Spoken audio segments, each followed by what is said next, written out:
Going on, y'all? How's it guys' day going? Hope you're having a good day. My day's good. Thank you for asking. As you read from the title, this video is not meant to be necessarily about Jordan Peterson, but rather more so the hate about Jordan Peterson.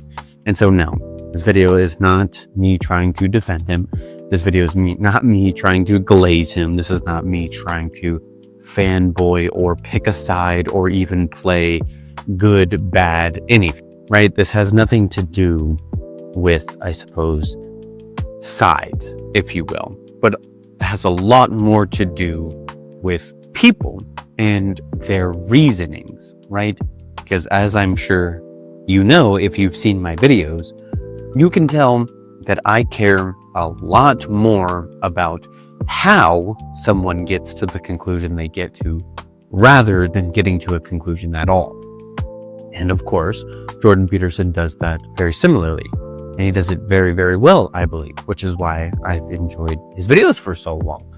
Does that mean that I agree with everything he says? Of course not. Does that mean that he doesn't overextend and everything he talks about is perfectly credible? No, of course not, right? I can clearly tell why people have the criticisms that they have about him, or maybe why he's not a likable person, right? Like, he can come across as a very unlikable person. And it's so funny too, because what makes him, in my opinion, so important to the, I guess you could say, I don't even know, debate community, if you will, or even just thinkers, open thinkers, right?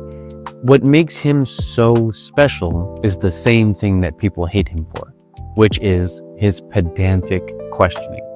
And I would go so far to say that pedantic shouldn't even really have a negative connotation to it inherently, at least all the time, right? Because as soon as you call somebody pedantic, they believe that they are basically a jerk and somebody that you don't want to be around, somebody you don't want to talk to. However, when it comes to the conversation of questions, sometimes being pedantic is necessary, right? And I definitely am not trying to equate Jordan Peterson to Socrates when I say this, but in a lot of ways, he has a lot of similarities. He has a lot of the same, I want to say, origins. And what I mean when I say that is he comes from the same place, even if they don't arrive at the same place. When I say he, I mean Jordan Peterson. Jordan Peterson comes from the same place that I see a lot of what Socrates comes from, which again is questioning. And it's so funny because, again, from what I've seen, almost, I don't want to say all the time because I try not to speak so generally, but a lot of the people who dislike Jordan Peterson seem to have a problem with the fact that he almost, again, he's like pedantic in a way that makes people think that he isn't actually trying to have a conversation, that he's much more concerned with looking smart, so pseudo-intellectualism, rather than actually reaching any kind of goal, right? Because obviously we have become, in my opinion, just way too obsessed with certainty, way too obsessed, where to the point where we don't even care necessarily how we get there or what it might mean to be so certain about certain things, right? People would much rather be certain than look stupid. And in my opinion, Jordan Peterson is not one of those people. He has no problem, quote unquote, looking stupid. He has no problem thinking out loud, which is another thing that I think people mistake him for, right? They attach his thinking out loud as who he is, right? As his identity. And so I honestly believe that people, curate an image of him and then they dictate who he is and what he stands for based upon this image that they've created. And we do this a lot because, again, this video is not supposed to be about him. He's more so a vessel. He's a vessel for what it is I'm trying to explain, which again is just people's mockery of the spirit of conversation. And when I say that, what I mean is we have gotten so comfortable with mocking questions, genuine curiosity, genuine conversation in general, right? If someone asks you what you might mean by something, now it's looked at as you're dodging, you're trying to almost play goalposts, right? Where you're trying to narrow something in, you're trying to find a way to get out of answering a question because you want a specific definition so you can answer a specific way, whatever it might be, right? And of course, you have the people who think that he's a grifter, and if he is, I wouldn't be surprised, right? There's plenty of grifters out there. Or you have the people who the only image that they have of him is his extremely cringy 2016-esque videos where the title is always the same. It'll be like 34 minutes of Jordan Peterson demolishing feminists, right? Like that's the image that a lot of people have of him still, which isn't even him, right? That's the channels that make those videos are the ones that make him out to look that way when he's just up there talking. I would say, I don't think he goes out there, or rather, I don't think he goes, or he went, I don't think that he went to those specific interviews in order to make, feminists or journalists or anyone look stupid. I genuinely do believe that he was just there to talk because he was popular at the time, right? And so anyways, that's besides the point. You can very clearly tell that he cares a lot more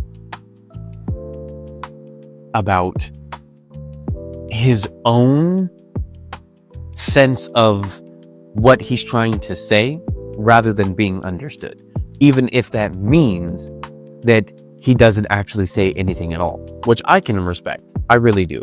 And I'll give you an example. An example of that is when people ask him questions, right? Like people used to ask him, because he's sick, unfortunately, which is very sad. Regardless if you like him or not, nobody deserves to feel that way.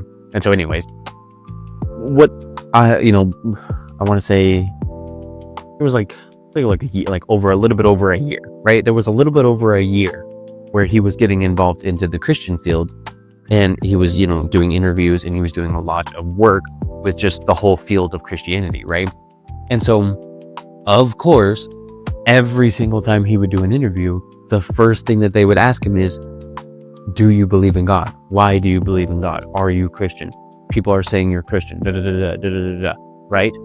And you can immediately tell that it sets the tone for him, and that it pulls him away from actually having said anything. And I believe the reason why is because the people that are asking him these questions are doing two things. Number one, they're doing what's called the loaded question fallacy, which is when you assume something in a question. So for example, if I ask you, why do you like ketchup? Right? I'm assuming that you do like ketchup without having actually asked you if you do or not. And so that's the first thing that they do. And obviously that's extremely annoying, right? Because it's almost like a trickery kind of thing. And then number two, they assume by asking the question that they are interested in actually having the conversation, right? Because if you ask me what I think about something, I'm expecting that you're going to want to know what I genuinely think, even if that might not be what you think I might say, or what it might be that I'm going to say, or regardless of what it is, right? Like I'm expecting that you're going to be interested in the conversation itself, not what I have to say. And so he can clearly tell that that's what that is, right? These journalists don't actually care, and they don't actually think about the question that they're asking, or even if they themselves have an answer. And so he typically turns it back on them. And so anyways, the reason why I'm bringing this up is because, again, these are the images that they have of him. And so what happens is everything that I believe that he tries to strive towards is lost. Everything that he, like his methodology, for example, right? the way in which he chooses to go about conversations. And it typically looks the same way. He'll go on and on a tangent, and he'll outwardly, openly think about what it is he's trying to explain.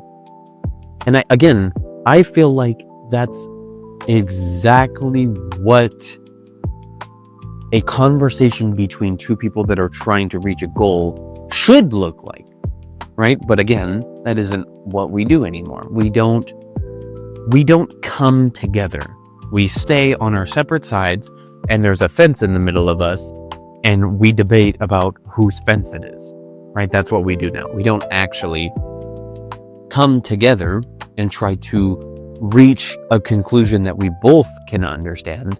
Instead, it just ends up being, well, that's not what I said. Well, this, well, that, blah, blah, blah, blah, blah. It just ends up being regurgitation, right? Just saying the same things over and over again in many different ways. But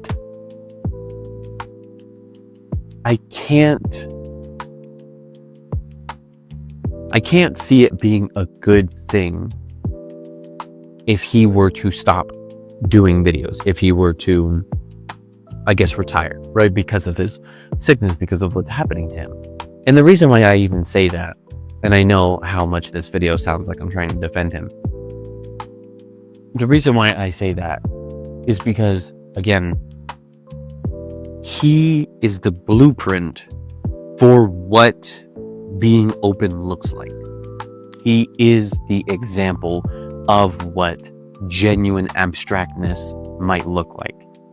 And does that mean, does that mean that everything he says or doesn't say is valid? Of course not. No.